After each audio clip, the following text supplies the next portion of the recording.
Voici ce qui a retenu notre attention cette semaine à Infocam. Une entrevue avec les 3 candidats qui ont participé au débat organisé par le journal Loi Blanche, un entretien avec Mireille Caron de Coalition Avenir Québec, le retour du défi tête rasée de Leucan du Bas-Saint-Laurent et finalement l'opération Enfant Soleil octroie un montant d'argent au C3S de Kamouraska.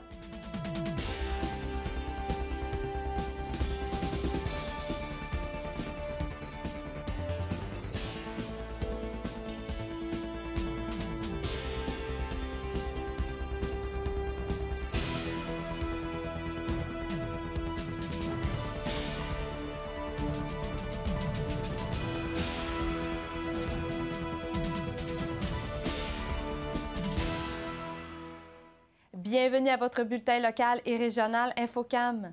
3 candidats de la circonscription Côte-du-Sud se sont affrontés la semaine dernière dans un débat diffusé en direct sur les ondes de MaTV Bas-Saint-Laurent. Les candidats en liste du comté, soit André Simard du Parti québécois, Simon Côté de Québec solidaire et Norbert Morin du Parti libéral, ont eu à débattre sur les différents enjeux de la campagne électorale 2014. Ce débat est rediffusé intégralement du 2 au 6 avril sur les ondes de MaTV Bas-Saint-Laurent. La première rediffusion est donc prévue le 2 avril à 19 h. Pour le moment, voici des entrevues qui ont été réalisées avec chacun des 3 candidats à la sortie du débat et une également avec Mireille Caron de la Coalition Avenir Québec qui est venue nous rencontrer à TVCK. Monsieur Simard, comment avez-vous trouvé le débat? Bien, écoutez, un débat, c'est un débat, comme on dit. Bien, bon, moi, je suis content, je suis satisfait. Je pense que chacun va probablement dire ça, mais moi, je suis quand même content.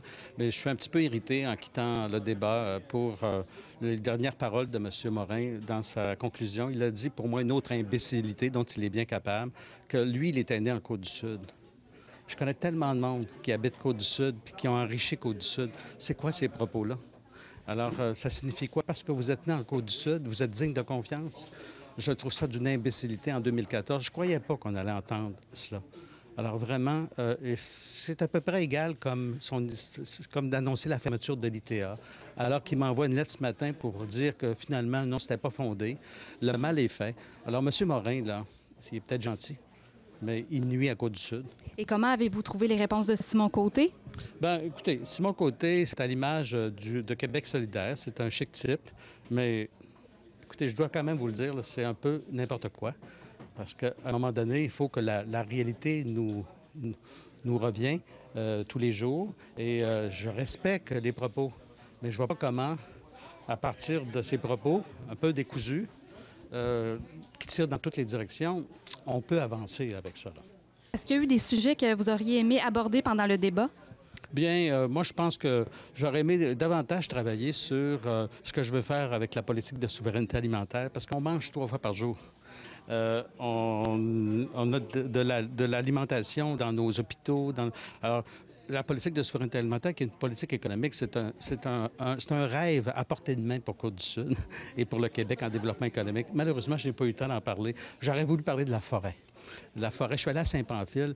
J'ai eu une 50aine de travailleurs forestiers qui sont venus me rencontrer. J'ai rencontré M. Charles Tardy, qui est le grand patron de Mébec. Mébec, là, à Saint-Pamphile, c'est 650 employés.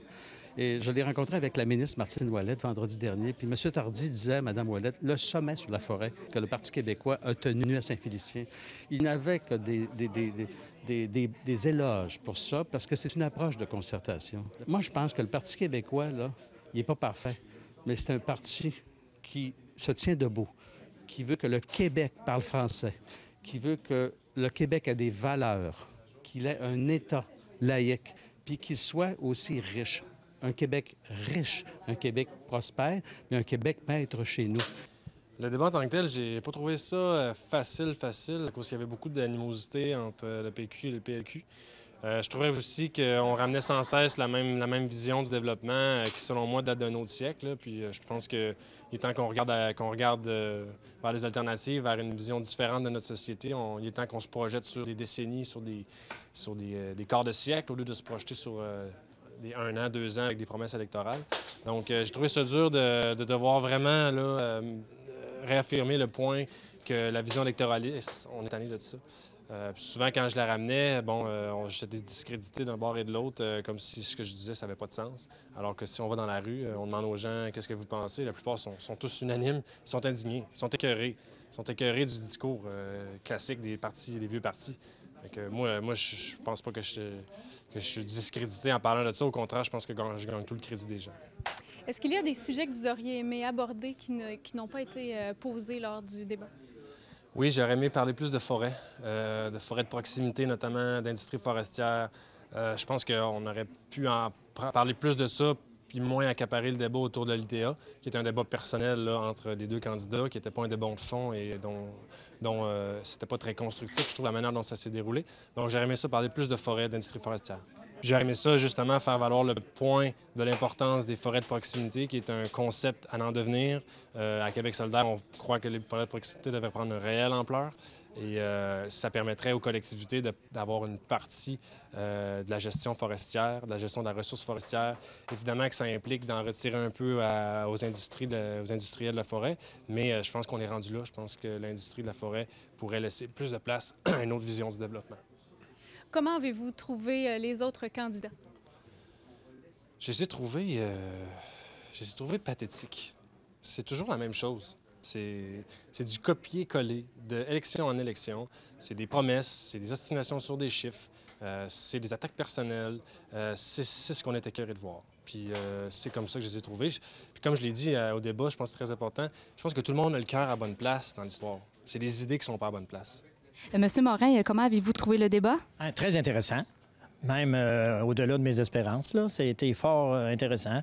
Des débats sereins, parfois un petit peu houleux, mais je crois que c'est la nature d'un débat.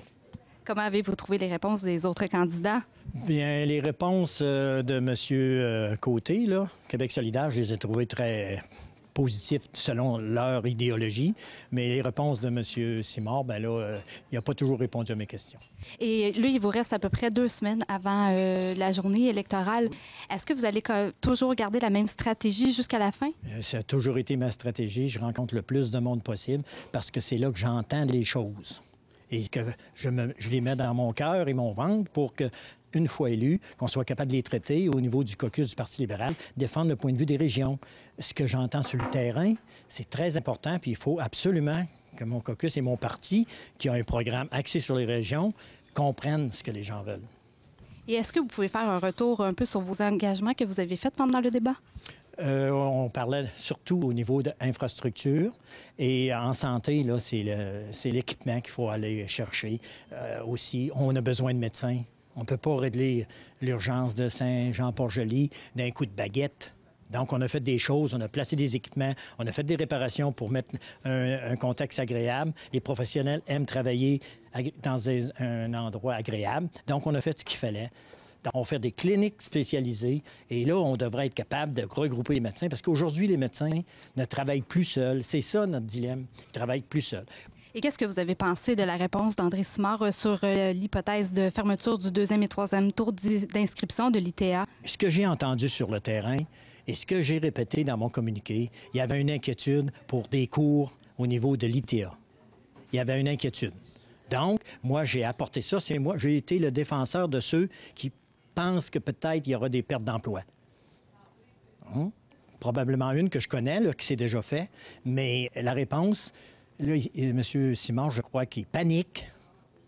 Je n'ai pas dit que l'ITA fermerait. Au contraire, je défends l'ITA. C'est le cœur de notre agriculture. C'est 150 ans d'histoire.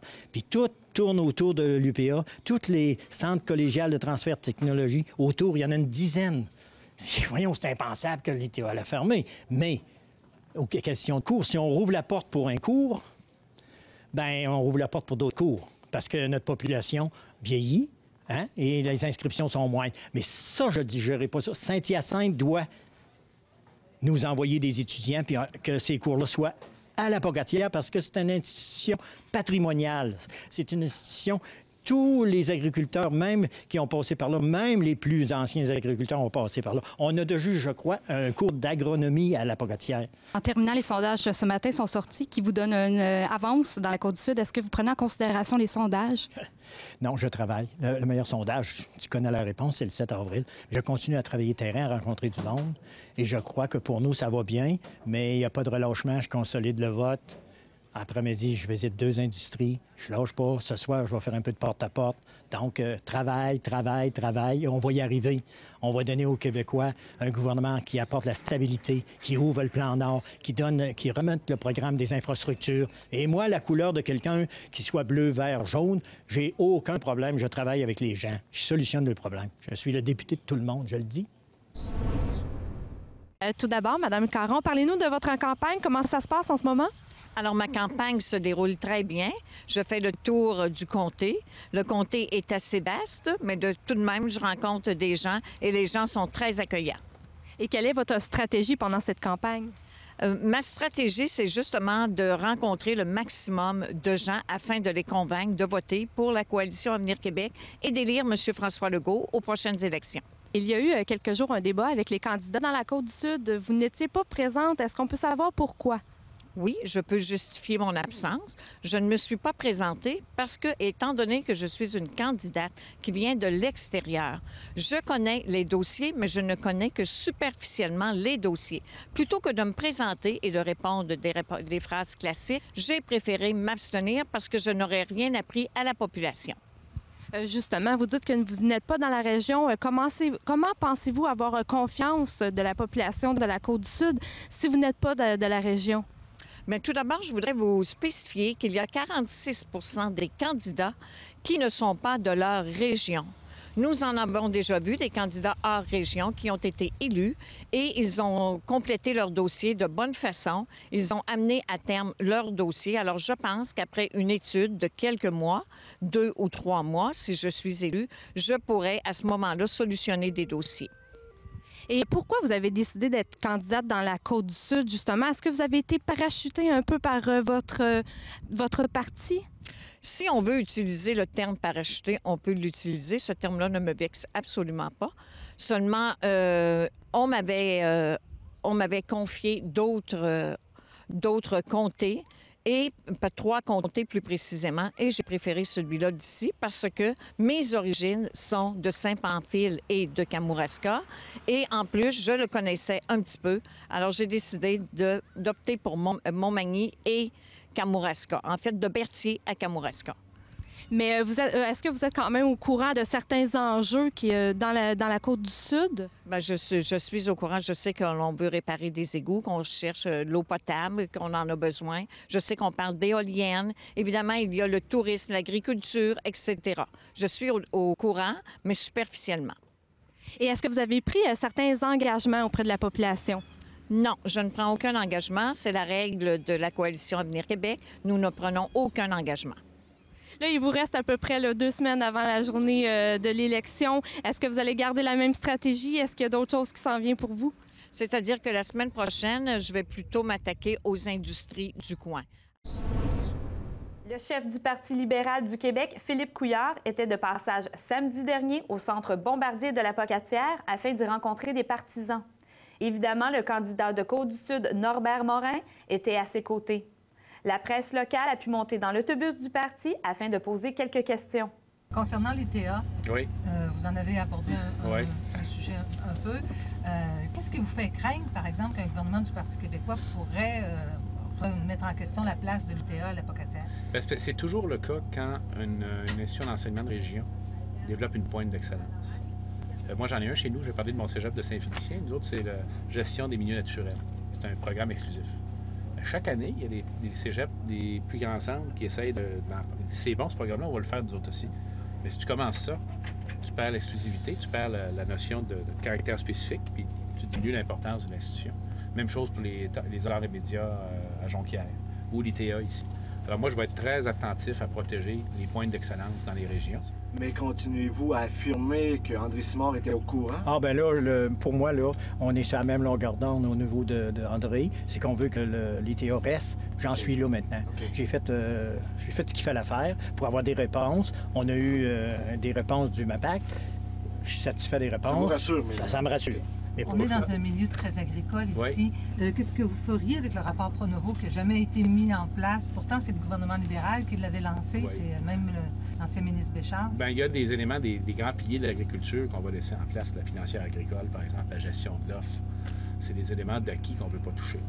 Actuellement, les enjeux qui me semblent prioritaires au monde agricole, après ma tournée, c'est la relève agricole, c'est l'accaparement des terres, s'assurer qu'il n'y a pas de spéculation, mais que c'est les agriculteurs qui possèdent les terres pour les exploiter. Et puis l'innovation. En fait, quelle est votre opinion à donner plus de pouvoir aux élus municipaux? Nous, on est entièrement d'accord avec le livre blanc de l'UMQ, la Charte des municipalités, qui justement donne plus d'importance au niveau municipal de gouvernance et qui leur permet de prendre toutes les décisions de façon autonome, sans demander la permission pour un oui ou un non à Québec. Les fameuses créatures du gouvernement du Québec, là, c'est fini cette époque-là. On va légiférer là-dessus lors de notre mandat de gouvernement. Le défi tête rasée de Leucan du Bas-Saint-Laurent est de retour pour une 5e édition. Voici les détails avec Nathalie Matt, directrice régionale de Leucan. Ici, à la Pocatière, c'est la 5e édition. À chaque année, on vit des moments très agréables avec toute la population. Les gens sont généreux et on espère que les gens seront nombreux à répondre à l'appel, qui est le défi tête rasée de Leucan, qui est vraiment, à la base, un geste de solidarité qui est posé envers les enfants atteints de cancer suite à la perte de cheveux qu'ils subissent lors de traitements de chimiothérapie. Et à tout ça est devenu la plus grande levée de fonds de Leucan à travers la province. Donc, on espère que les gens seront nombreux à participer et à donner généreusement. La date de l'événement, c'est quand? C'est le 13 mai prochain. Est-ce que tout le monde peut participer et comment peut-on participer à cet événement-là? Oui, en fait, c'est simple et convivial. Le site Internet au www.têterasée.com. On s'inscrit, il y a un profil qui apparaît. On peut mettre une photo, le thermomètre apparaît également avec notre objectif financier. Et on peut envoyer un courriel à tous nos collaborateurs, tous nos amis, pour les inviter à donner. Alors, sinon, on accepte les chèques, les dons en argent. Et le jour de l'événement, on invite les gens à venir au Centre Bombardier pour le grand jour. Et qu'est-ce que vous faites avec les profits que vous allez recevoir? En fait, toutes les sommes amassées nous permettent de poursuivre notre mission qui est d'accroître la confiance en l'avenir des enfants atteints de cancer. Concrètement, c'est que dès le diagnostic, nous avons des ressources qui entrent en jeu, si on veut, en rencontrant les familles pour leur offrir tout notre soutien psychologique, mais aussi tous les services offerts par Leucan. Parmi ceux-ci, notons que nous sommes le principal bailleur de fonds de la recherche clinique. La recherche clinique, c'est ce qui permet d'augmenter le taux de guérison qui est passé de 15 à plus de 85 aujourd'hui, 25 ans plus tard. Alors, c'est vraiment important, la recherche clinique. Il y a à la salle de jeu dans les centres hospitaliers, on a une animatrice en salle de jeu qui est là en permanence 35 heures semaine pour offrir un peu de répit aux parents, mais aussi animer les enfants pendant les longues heures d'attente à l'hôpital. Il y a un programme de massothérapie qui existe aussi. Ils peuvent recevoir des massages lorsqu'ils sont hospitalisés, mais au retour à la maison également, la famille a le droit de la massothérapie, soit l'enfant atteint, les frères et sœurs et les parents. Il y a de nombreuses activités socio-récréatives qui existent aussi pour l'enfant atteint, la famille, pour offrir du répit toujours, mais aussi pour leur permettre de vivre avec des gens qui ont le même vécu qu'eux. Et c'est vraiment important pour eux de pouvoir côtoyer des gens. Et souvent, les enfants qui sont atteints de cancer ne peuvent pas faire de camp d'été ou alors on a un camp d'été qui existe pour eux. Il y a des répits également pour les familles dont l'enfant est diagnostiqué dans la dernière année. Donc, il y a de nombreux fonds de dépannage également qui existent. D'ailleurs, pour les familles qui viennent de régions un peu plus éloignées, on est là pour les supporter financièrement au niveau du kilométrage, par exemple, entre le lieu de résidence et le lieu de traitement. Alors, Leucan, on est vraiment très présent. On fait souvent dire par les familles qu'on devient leur deuxième famille, leur source de référence. Et c'est ça la beauté de Leucan, c'est que c'est vraiment un service qui est concret, rapide et efficace. Et donc, la seule survie de Leucan, c'est par le biais des sommes qu'on amasse dans le cadre des événements comme le défi tête rasée. Et en terminant, parlez-nous de votre jeune petite porte-parole, Evelyne. Oui, Evelyne, bien, comme vous avez pu le constater, c'est une petite fille qui est charmante. À chaque fois, je dis qu'elle a 3 ans, mais elle me répète qu'elle a 2 ans et demi, ce qui est bien important pour elle. Donc, 2 ans et demi, pleine de vigueur. Malheureusement, elle a une tumeur qui a pris un peu d'ampleur, comme sa maman, Jannick, je le disais tout à l'heure. Donc, elle doit encore subir des traitements de chimiothérapie. Evelyne adore la salle de jeu, donc moi, je vois souvent des enfants en crise pour ne pas quitter la salle de jeu de l'hôpital et des enfants qui sont heureux de venir à l'hôpital grâce à la salle de jeu que le camp fournit, équipe et qui anime, donc par le biais de ressources qu'on rémunère de notre côté. Alors, bien, ça, c'est vraiment un exemple concret de ce qu'on fait dans le quotidien des familles pour agrémenter leur quotidien. Tout d'abord, M. Dallaire, pourquoi accepter d'être le président d'honneur cette année? Je pense que c'est une cause qui se doit d'être faite. C'est fait pour les enfants. Je pense qu'on a vraiment besoin d'aider ces enfants-là, participer à la recherche, participer aussi à avoir un meilleur accompagnement, autant pour eux que pour leur famille. Je pense que c'est très, très important. Et parlez-nous des 2 autres activités. Je sais qu'il y a la journée de la tête rasée, mais il y a aussi 2 autres activités. Parlez-nous-en un peu. Oui, les activités, on va organiser ici une activité qui avait eu lieu l'an dernier, qu'on répète cette année, mais au profit, justement, du défi tête rasée, qui est une activité qu'on appelle les Belles du Kamouraska. On va offrir des bouchées faites avec des produits du terroir, des bouchées préparées par le Café Azimut de la Bocatière en collaboration avec entre nous, les paniers du Kamouraska. Les billets sont en vente ou seront en vente dans les prochains jours, soit à la municipalité, au Café Azimut, au marché de la bouteillerie ou les paniers entre nous à Saint-Denis également. Un concours, alors, tous les donateurs pour chaque tranche de 50 $, ainsi que tous les participants qui vont avoir recueilli par tranche de 50 $ vont avoir droit à un billet par 50 $ pour le tirage de 2 billets, 2 entrées pour le Grand Prix du Canada les 6, 7 et 8 juin prochains à Montréal, ainsi que 3 nuitées à l'hôtel Sandman durant le temps du Grand Prix également, ainsi que des passes de métro. Alors, tout est à peu près complet pour les 3 journées du Grand Prix à Montréal. Ça va être tiré parmi l'ensemble des participants et l'ensemble des donateurs. Opération Enfant Soleil a octroyé un montant d'argent au C3S de Kamouraska. Voici les précisions avec Jean-Christophe Nicolas. Opération Enfant Soleil a versé aujourd'hui 17 650 $ au C3S de Kamouraska pour l'acquisition d'une isolette de transport et d'une civière hydraulique. De ce montant-là, en collaboration avec le ministère de la Santé et des Services sociaux, le M3S va bonifier la somme du même montant, donc de 17 650 $ pour vraiment le rapatriement, pour le maintien des nouveau-nés en région, ce qui fait donc un total de 35 300 $. Et comment vous avez fait pour ramasser cet argent-là? Bien, en fait, Opération Enfant Soleil a environ 1300 partenaires à travers le Québec. Donc, que ce soit nos partenaires majeurs comme Remax, Family Prix, Walmart, Costco, mais aussi des partenaires du Monsieur, Madame, tout le monde qui organisent un souper spaghetti, un quilloton, un marcheton. Donc, c'est vraiment tous ces partenaires-là qui, au bout du compte, nous ont permis d'amasser 18 millions, un peu plus de 18 millions de dollars l'année dernière. L'année suivante, cet argent-là qu'on aura amassé, bien, on vient le remettre un petit peu partout à travers les centres hospitaliers. On est un peu le Père Noël à travers les centres hospitaliers puis les organismes du Québec. Mais comment vous faites pour répartir l'argent? Bien, en fait, c'est les C3S, donc c'est chaque centre hospitalier qui doit nous faire une demande spécifique pour un équipement vraiment prioritaire dans leur région. Par la suite, nous, on a un comité d'experts formé de médecins, de gens du ministère de la Santé, infirmières et quelqu'un de chez Opération Enfant Soleil qui analyse toutes les demandes faites à travers le Québec et qui, ensuite de ça, évalue vraiment les besoins de chaque région pour remettre par la suite un octroi, là, ici, par exemple, pour C3S de Kamouraska. Et en terminant, parlez-nous de Cory Anthony Roy-Lagacé. C'est un porte-parole, un jeune enfant du Bas-Saint-Laurent. Cory Anthony Roy-Lagacé, en fait, c'est l'ambassadeur de la région du Bas-Saint-Laurent. À travers le Québec, on a 18 ambassadeurs dans chaque région du Québec qui sont un peu le porte-parole de leur région. C'est un enfant malade.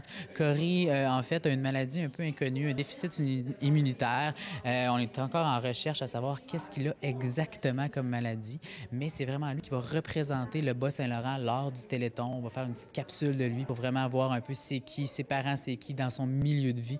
C'est vraiment lui un peu l'image d'Opération Enfant Soleil dans la région ici du Bas-Saint-Laurent. Cette semaine, à la chronique cinéma, on s'en va du côté des films d'aventure fantastique avec le film Divergence. Divergence, version française de Divergent, c'est réalisé par Neil Burger, c'est écrit par Evan Darcy et Vanessa Taylor, c'est basé sur le roman Divergent de Veronica Roth. La distribution est composée de Shailene Woodley, Theo James, Kate Winslet, Jay Courtney et Ashley Judd. Dans un monde post-apocalyptique, la société s'est divisée en 5 factions pour conserver la paix. Il y a les altruistes, les sincères, les audacieux, les fraternels et les érudits. À l'âge de 16 ans, chaque adolescent est appelé à passer un test qui lui permettra de déterminer sa faction. Il n'y a que quelques individus sur lesquels le test ne fonctionne pas et on appelle ces personnes des divergents. Comme ils représentent une menace pour le pouvoir en place, ces derniers doivent être éliminés. Triss fait partie de ces êtres spéciaux. Pour ne pas être repérée et supprimée, elle choisit le camp des audacieux et tente de s'intégrer. Divergence est considéré comme le prochain Hunger Games, c'est-à-dire la prochaine saga littéraire qui va avoir du succès en salle. C'est un phénomène qu'on connaît depuis le début des années 2000, notamment avec la série Harry Potter et le Seigneur des Anneaux. Toutefois, je tiens à dire que, bon, je n'ai pas lu le roman Divergence, donc je ne peux pas comparer, mais le film est excellent. C'est un film avec une histoire très originale, une direction photo vraiment stylisée et magnifique à regarder. La réalisation est vivante, le scénario est bon, le jeu des comédiens aussi est très bon, la bande sonore est variée. On a demandé l'aide au DJ Junkie XL et au grand compositeur Hans Zimmer d'unir leurs forces pour la bande sonore de Divergence et ça donne un résultat très intéressant. C'est sûr qu'un film du genre, une histoire de ce genre, il y a les clichés qui viennent avec, notamment une histoire d'amour, mais ici, ce n'est pas forcé, ce n'est pas quétaine, contrairement, par exemple, à la saga Twilight. Et aussi, le film, beaucoup de caméras à l'épaule, les scènes d'action sont très bien exécutées, même assez brutales pour un film grand public, mais c'est caméra à l'épaule, mais on comprend ce qui se passe, contrairement à Hunger Games. Et puis, le seul truc que j'aurais à reprocher de ce film-là, c'est que, bon, étant donné que c'est le premier volet d'une trilogie, il ne se passe pas grand-chose en tant que tel. C'est surtout une mise en place, faire connaissance avec les personnages, les lieux. Mais c'était intéressant. C'est vraiment concentré sur l'entraînement de Triss chez les audacieux. Mais vraiment, c'est intéressant. On ne s'ennuie pas une seconde. Le film dure 2h30, mais ça passe comme ça durait 1h15. C'est très intéressant. Et j'ai très hâte au 2e et 3e volet de Divergence. Et Divergence se mérite un 9 sur 10. Du côté des sports, dans la Ligue de hockey Côte-Sud, le Placoteux, 2 parties ont été disputées en fin de semaine, soit le 28 mars, Saint-Jean-Port-Joli, qui visitait Saint-Damien, a perdu au compte de 4-6. Le 29 mars, Saint-Damien, qui visitait Saint-Jean-Port-Joli, a perdu au compte de 2-3. Prochaine partie, vendredi le 4 avril, Saint-Jean-Port-Joli visitera Saint-Damien. Le mercredi 19 mars et le jeudi 20 mars avait lieu le Salon du livre de l'école Monseigneur Boucher de Saint-Pascal. En plus d'y retrouver différents livres, il y avait aussi une exposition des travaux conçus par les élèves. Cette activité est en lien avec le Printemps des arts de Saint-Pascal. C'est ainsi que se termine votre bulletin local et régional InfoCam. Merci d'avoir été avec nous et on se donne rendez-vous la semaine prochaine pour le dernier InfoCam de la saison.